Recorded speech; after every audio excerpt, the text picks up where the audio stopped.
recuerdo Eduardo Galeano decía que mucha gente pequeña en lugares pequeños, haciendo cosas pequeñas, pueden llegar a cambiar el mundo. Y yo soy de los que creen que sumándonos a ese barco de lugares pequeños podemos llegar a cambiar eso. No sabría empezar esa ponencia o mi testimonio sin empezar con nombrar o citar el artículo número 1 de la Declaración Universal de los Derechos Humanos, que nos dice que todos los seres humanos nacemos libres e iguales en derecho y dignidad. Y está también el artículo número 13 de la Declaración Universal de los Derechos Humanos, que dice que toda persona tiene derecho de circular libremente y a elegir su residencia en el territorio de cualquier estado. Los derechos humanos son inherentes al ser humano. No me di cuenta de que era una gran falacia hasta cuando pensé salir de mi país. En Camerún tenía una vida muy buena, mis padres económicamente están muy bien, lo digo muy bien. No salí por miseria, no salí por hambre, yo salí porque quería estudiar. Yo salí porque quería un futuro mejor, lo que en mi país no encontraba, como lo hace cualquier persona en cualquier parte del mundo. Pero no te das cuenta, lo que decía antes, de que los derechos humanos es una falacia hasta que salí de Camerún. Yo estuve 2 años cruzando África antes de llegar a las costas de Europa. 2 años en los que yo he tenido que sortear todos los mecanismos que ha puesto Europa para poder externalizar su frontera. Lo ha dicho muy bien, yo tuve que cruzar Nigeria, Níger, Argelia y Marruecos, donde en cada sitio encontraba dificultades, y donde empecé a encontrar la primera dificultad fue cuando llegué en el desierto de Sahara. El desierto del Sáhara ha sido el último destino de 92 emigrantes que trataban de llegar a Argelia en 2 vehículos. Fallecieron de sed en medio de uno de los ambientes más hostiles del mundo y no han sido encontrados hasta ahora por las autoridades de Níger, a 10 kilómetros de la frontera argelina. La mayoría de los cuerpos eran de mujeres, solo se han encontrado 7 hombres adultos y niños. Salieron al parecer de la ciudad de Arlit. Uno de los transportes tuvo problemas mecánicos y el otro trató de volver a la ciudad para adquirir las piezas con que repararlo. También tuvieron mala fortuna porque su coche se estropeó. Algunos de ellos pudieron llegar a pie a la localidad y dar la voz de alarma.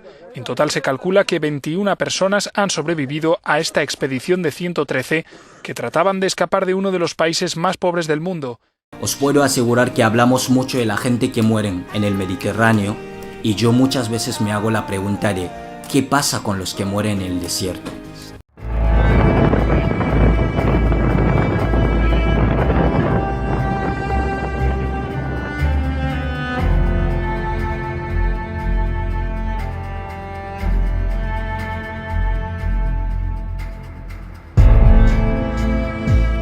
Jusqu'à le plein de désert, on nous jette là-bas.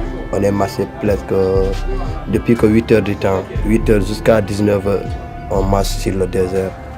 On masse, on est plus que nombre de 1000 personnes qui est dans le désert. On masse.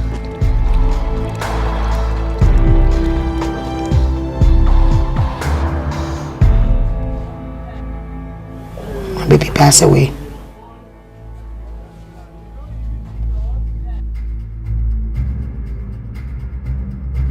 Women were lying dead, men, because there's no water, no food, starvation, children, kids, and all. Other people got wounded. Other people got missing in the desert because they didn't know the way. Sin agua ni víveres y obligados a caminar por el desierto. Según la Organización Internacional para la Inmigración, 13.000 inmigrantes africanos han sido abandonados por Argelia desde 2017 en la frontera con Níger, en el desierto del Sahara. Associated Press ha recogido algunos de los momentos en que estas personas son abandonadas a su suerte. El liberiano Jude Denis filmaba parte de estas imágenes con su móvil. En ellas sus compañeros de viaje tratan de protegerse del sol hacinados en camiones. Decidí correr este riesgo sabiendo que era muy peligroso. Si me cogían me habría enfrentado a 20 años de prisión en Nigeria. Grabé parte de esos vídeos e hice fotos para mostrar a la comunidad internacional lo que hacen las autoridades argelinas, para dejar que el mundo pueda ver lo que está pasando aquí. Yo tuve que dejar un compañero de viaje. Entramos en el desierto, 4 personas, y estuvimos 4 días sin comer, sin beber, deshidratados. Y al tercer día, uno de los chicos, Ibrahim, que jamás olvidaré, nos levantamos que queríamos seguir el camino sin fuerza ni nada. Ibrahim ya no respondía. Ahí es donde tuvimos que enterrarle con la arena y seguir el camino. Llego a Argelia y es donde por primera vez me di cuenta de que yo era diferente. A partir de ese momento es donde te das cuenta de que has salido de la África negra, la África que llaman subsaharianas. A partir de ese momento es donde ves y tocas de cerca el racismo en las calles, en todos los pueblos donde pasábamos. Hay pueblos donde cuando pasamos los niños nos tiraban piedras porque les forman para ellos. A partir de ahí, y luego la represión de la policía en Argelia y en Marruecos, también esos agentes que hacen de guardianes de la fortaleza de Europa. En Argelia estuve viviendo en una tubería que llamábamos búnker. Y en esa tubería es donde un día, recuerdo perfectamente, por la noche estábamos durmiendo dentro porque ya no pasaban aguas, y llegó una redada de policía y prendió fuego en las 2 entradas de la tubería. Nosotros estábamos dentro. El primer chico que se levantó precipitándose para abrir la puerta para que todos podamos salir, tuvo una quemadura por lo menos a 80% en su cuerpo. Se le pegaba la ropa en el cuerpo. Pudimos salir de ahí, de Argelia, huimos y fuimos a Marruecos a través de Magnia. Llegamos a Oujda. Estuvimos 2 días caminando, siguiendo la vía de tren para poder llegar a Marruecos. Y todo eso que os estoy contando no es porque mis padres no me podían pagar un viaje para venir a Europa o para ir donde haga falta, pero es por el tema de la externalización de fronteras que nos asfixian en nuestros propios países, donde los gobiernos europeos van a firmar acuerdos con gobiernos de nuestros países para impedirnos salir, y cuando salimos en el camino también ponen obstáculos en los países de tránsito. Y cuando llegué a ese día, cuando salimos, directamente fuimos a Marruecos. Yo estuve 1 año viviendo en el bosque en Marruecos, en el monte Gurugú, de un lado a otro. Primero intenté 3 veces por la parte de Melilla para poder entrar, por la parte de Nador, para poder entrar a Melilla. Yo recuerdo la primera vez que llegué al pie de la valla, les puedo asegurar, es donde a mí se me cayó el alma por dentro. Cuando yo vengo de un país donde todos los días salen maderas, petróleos y todos los recursos que tenemos en Camerún en dirección a Europa, sin ningún tipo de control, me di cuenta por primera vez que las mercancías que salían de mi país eran incluso mucho más importantes que yo como persona. Y luego me hablan de la Declaración Universal de los Derechos Humanos. Ahí es donde me di cuenta de la gran vergüenza erigida en Ceuta y en Melilla. Una valla de 6 metros con pinchos y alambres para impedir que vengan los pobres.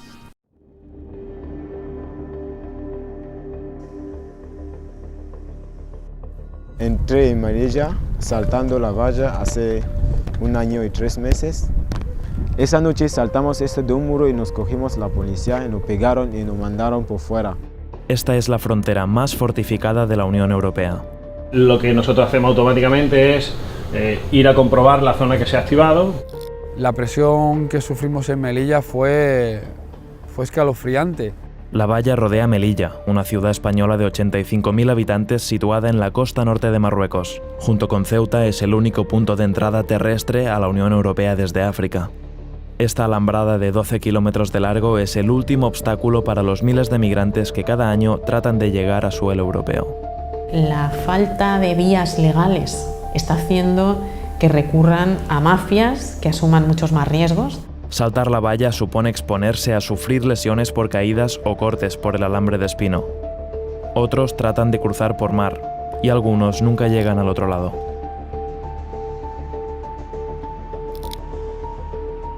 Quienes dejan sus países lo hacen huyendo de guerras, de persecuciones por razones étnicas, políticas, religiosas, sociales o de unas condiciones económicas que les empujan a buscar otro camino. Los migrantes que quisieron contarnos cómo llegaron a Melilla nos pidieron que ocultáramos sus identidades. Nosotros, anglófonos de Camerún, estamos maltratados en nuestro propio país. Cada día nos pega la policía. Me han dicho que si me arresta por una segunda vez, me van a encarcelar también. Je viens du Mali. Là-bas, trop de racisme.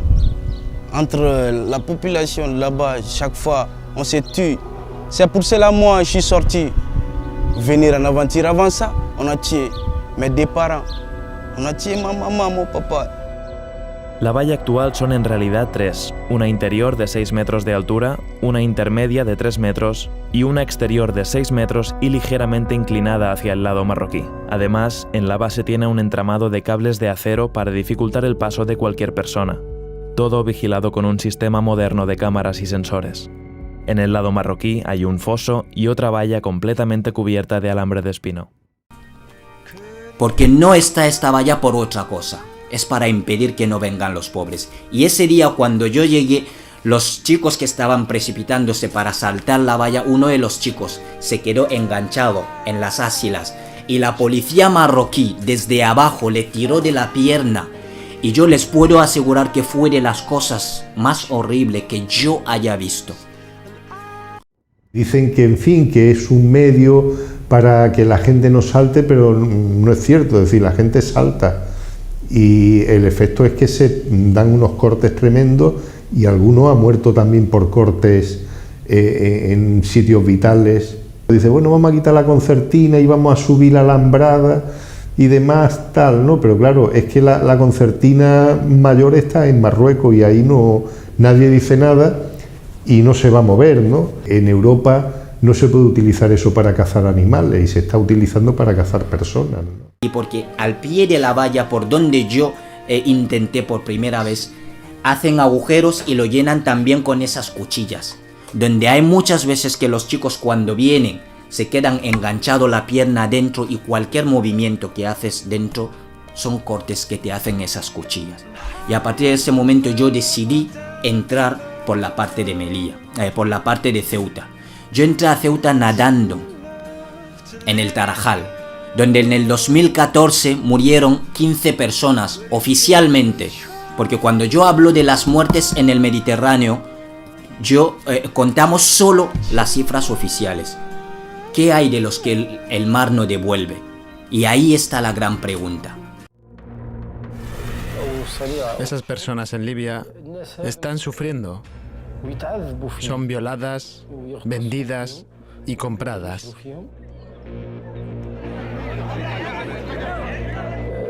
Después suben a las barcas de la muerte.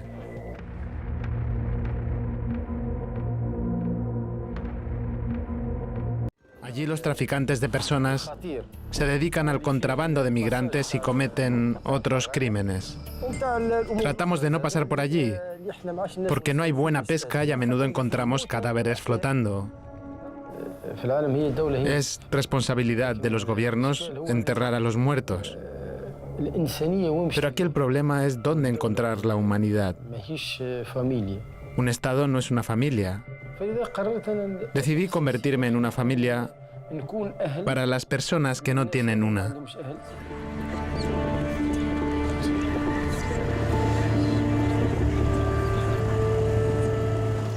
Entré por el Tarajal. Yo entré inconsciente.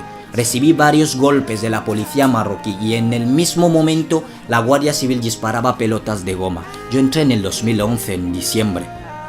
Pero lo del Tarajal pasó en el 2014 y en aquel momento hubo un ministro de Interior español, Jorge Fernández Díaz, que incluso dijo que no se disparó. Pero es que los disparos en la frontera siempre lo ha habido. Y las cosas también hay que decirlas. El ministro del Interior español, Jorge Fernández Díaz, ha reconocido que los agentes de la frontera no deberían haber usado balas de goma contra los inmigrantes en la tragedia de hace un mes en Ceuta, en la que hasta 15 subsaharianos murieron ahogados durante un intento de llegar a territorio español desde Marruecos. On partit un peu tard, 2h du matin. On a commencé à marcher. Nous sommes arrivés au côté marocain, à la plage à 4h. Dès qu'ils ont appelé la prière, nous sommes partis. Nous sommes allés trouver la police espagnole, ils ont commencé à tirer sur nous. Maintenant, il y a un policier espagnol qui venait avec le gaz lacrymogène. Il a tiré dans l'eau. Oui, il a tiré dans l'eau. Maintenant, les gars ont commencé à crier au secours, aidez-nous. Il y a le bateau de la Guardia espagnole qui sont venus. Ils ont commencé à taper les gens dans l'eau avec le bâton. Ils ont tapé les gens. On a commencé maintenant à les parler, les dire que c'est le racisme ça. Oui. On leur a dit qu'ils sont racistes. Oui. Ils sont racistes. Yo cuando veo las noticias sobre la inmigración en la televisión, les puedo asegurar que no me identifico ni siquiera en una de esas noticias, porque todas son noticias negativas para poder incrementar esa xenofobia que estamos viendo ahora en auge en Europa. Y cuando llegas ahí, cuando llegas a la frontera sur, te encuentras con todo el mecanismo de control, sensores de ruidos, todos el mecanismo. ¿Cómo nos explicamos que con todo el mecanismo de control que hay en la frontera, en el mar Mediterráneo, y la gente sigue muriendo? A veces incluso llego a pensar que el dejar morir es un método disuasorio para Europa, para que no vengan. El mundo entero temblaría si los que dejan sus vidas en el Mediterráneo fueran blancos y europeos, pero son africanos. Y África solo lo que nos interesa, o lo que interesa a Europa de África, son sus recursos. Mientras Europa no deje de expoliar a África, que no sorprenda que sigan viniendo inmigrantes. Además es que la inmigración ha existido siempre a lo largo de la historia del hombre. No hay quien ponga barreras al sueño de la esperanza, no hay. Europa puede hacer lo que quiere, puede erigir sus muros y lo que quiere, pero la inmigración seguirá viniendo, porque tenéis que saber que expoliando a África es el futuro de muchos jóvenes africanos que está hipotecada. Y no salimos por gusto a la muerte. Eso también lo quiero dejar muy claro. No salimos de nuestros países porque nos gusta morir, sabiendo incluso lo que nos está esperando en la frontera sur. La gente llega a salir. ¿Por qué? ¿Por qué no nos hacemos esa pregunta? Cuando hablas de la causa cuando hablas de la inmigración, solo nos limitamos a las consecuencias. No vamos nunca a las causas. Y las causas reales de la inmigración, lejos de lo que piensa la gente que es el hambre, la miseria, las guerras, esa no es la causa de la inmigración. La causa de la inmigración son los recursos que tiene África. Y eso lo miramos, lo que debería de ser algo positivo para África, esos recursos, se está convirtiendo en la mayor desgracia que ha conocido el continente africano, los recursos que tenemos. Un combo explosivo que se repite en varios lugares del África, al que hay que agregarle siempre los recursos naturales, porque además de las intervenciones coloniales en el siglo XX y en el siglo XXI, también ha habido intervenciones extranjeras, y además siempre están las multinacionales al acecho, porque hay una característica que tiene el África: es muy rica en recursos naturales, pero tiene otra característica: al costado de los recursos naturales hay hambre, hay guerra, hay destrucción y hay muerte. A fines del siglo XIX se produjo el llamado Reparto de África. En la ciudad de Berlín se reunieron 7 países europeos: Francia, España, Portugal, Reino Unido, Alemania, Italia y Bélgica. En solo 3 meses, entre 1884 y 1885, estas 7 potencias se repartieron casi todo el territorio africano. Es decir, un grupo de europeos se dividió el continente sin tener en cuenta ni siquiera la opinión de los habitantes ni de los pueblos que existían allí. Esta división, realizada lejos de África, no respetó la historia de los pueblos. Mientras tanto, continúa la explotación de los recursos naturales por parte de manos extranjeras. Pero el continente sigue siendo sinónimo del subdesarrollo y muchos de sus países tienen enormes índices de pobreza. ¿Por qué salimos? Porque esas guerras, esas miserias, esa pobreza viene a raíz de los recursos que tenemos, creado desde Occidente. Por lo tanto, mientras Europa no deje de expoliar a África, les aseguro que los africanos seguiremos viniendo a Europa, y eso que no le sorprenda a nadie.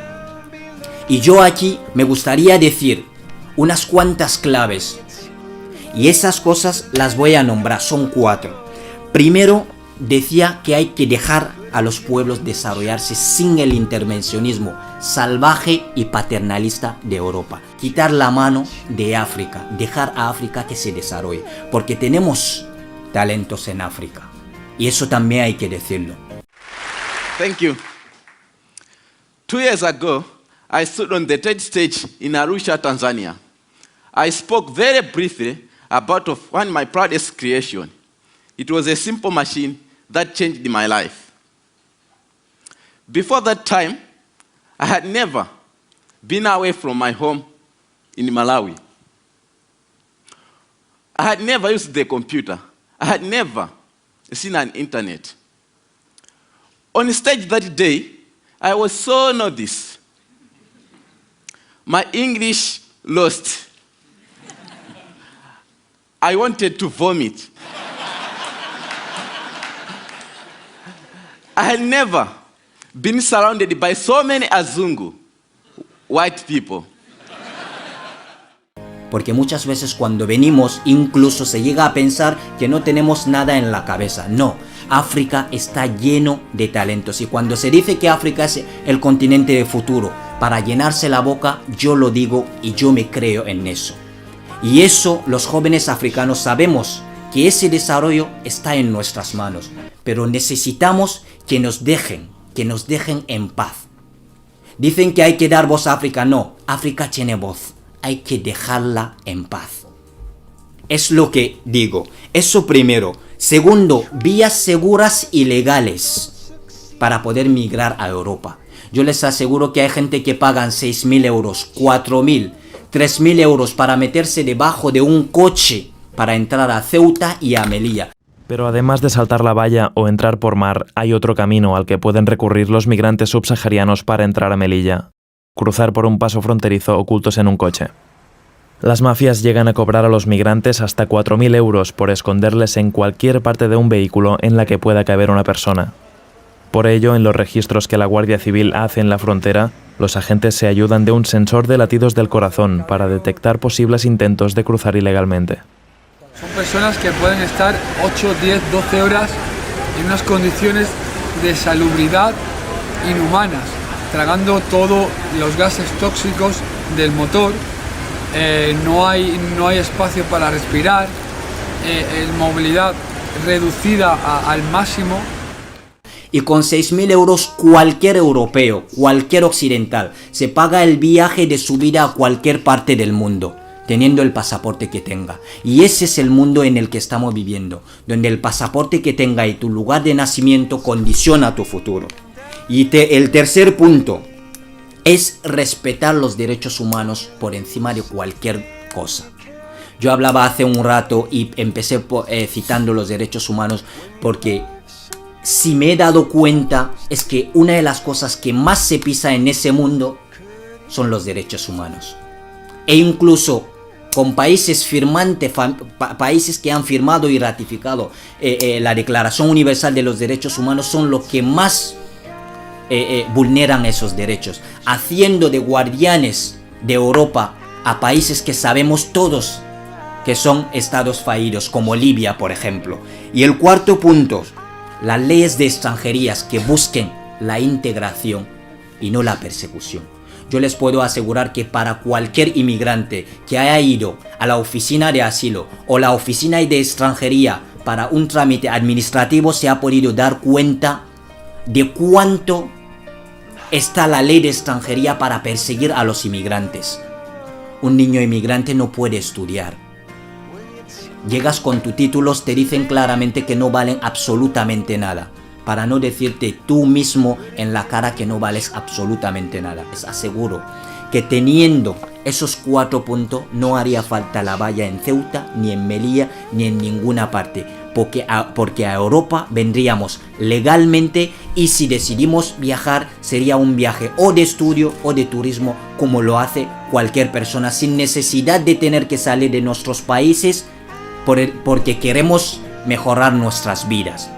Todos, lo queramos o no, tenemos que darnos la mano para que de una vez por todas eso cambie. Porque estamos en el mismo barco. Seguro que no nos estamos dando cuenta, o los que hablan de que los inmigrantes fuera y todo, no se están dando cuenta que estamos en el mismo barco. Ese barco de la globalización, donde no han llamado a nadie. Nosotros no quisimos estar en este barco. África en ningún momento quiso unir su historia con Europa. Fue esa Europa que en 1884 llegó a África. Esa sí que fue una invasión. Normalmente son personas muy valientes, con mucha fortuna, que han conseguido llegar hasta un punto de casi no retorno, en el cual una vez que afrontas la salida del camino y afrontas los peligros que hay y consigues llegar acá, nada te va a parar, mucho menos una valla o mucho menos una burocracia más o menos estandarizada. Situaciones como la de Melilla son situaciones que son el final de una cadena. Está en la cola, en la punta del iceberg, en lo visible, y esa parte es la que tenemos que ser conscientes. Todas las personas que mueren intentando llegar, todas las personas que son nadies y que finalmente nunca forman parte de ninguna historia, ¿no? Esas personas son necesarias que las tengamos también en cuenta. Y ya que estamos en el mismo barco, por lo tanto, quieras o no, lo que pasa en Mali te va a afectar en España, lo que pasa en Senegal te afectará en Francia y lo que pasa en la India también te afectará en Bélgica, lo quieras o no, porque así está hecho la cosa. Por lo tanto, yo creo que ha llegado el momento en el que cada uno de nosotros, lo queramos o no, tenemos que poner nuestro granito de arena para que esta cosa cambie y que hagamos de este mundo lo que queremos, un lugar donde todos podemos decir que la diversidad es una riqueza y no una amenaza como nos lo venden. Y termino con una frase de Albert Einstein que decía que el mundo no será destruido por los que hacen el mal, sino por aquellos que los miran sin hacer nada. Muchas gracias.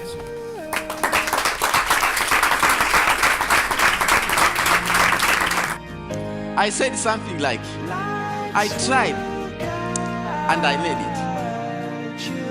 So I'd like to say something to all the people out there, like me, to the Africans and the poor who are struggling with your dreams.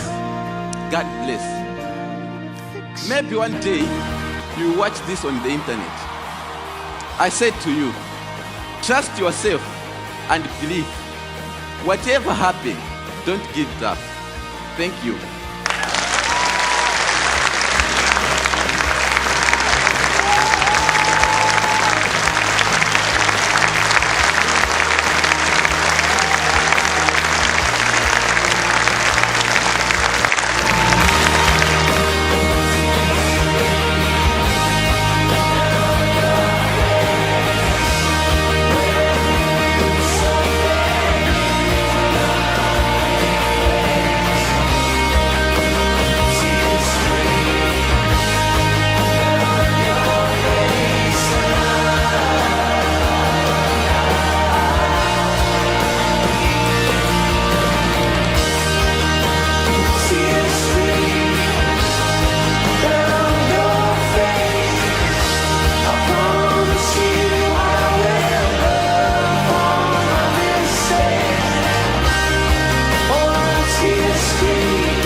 down to the hole.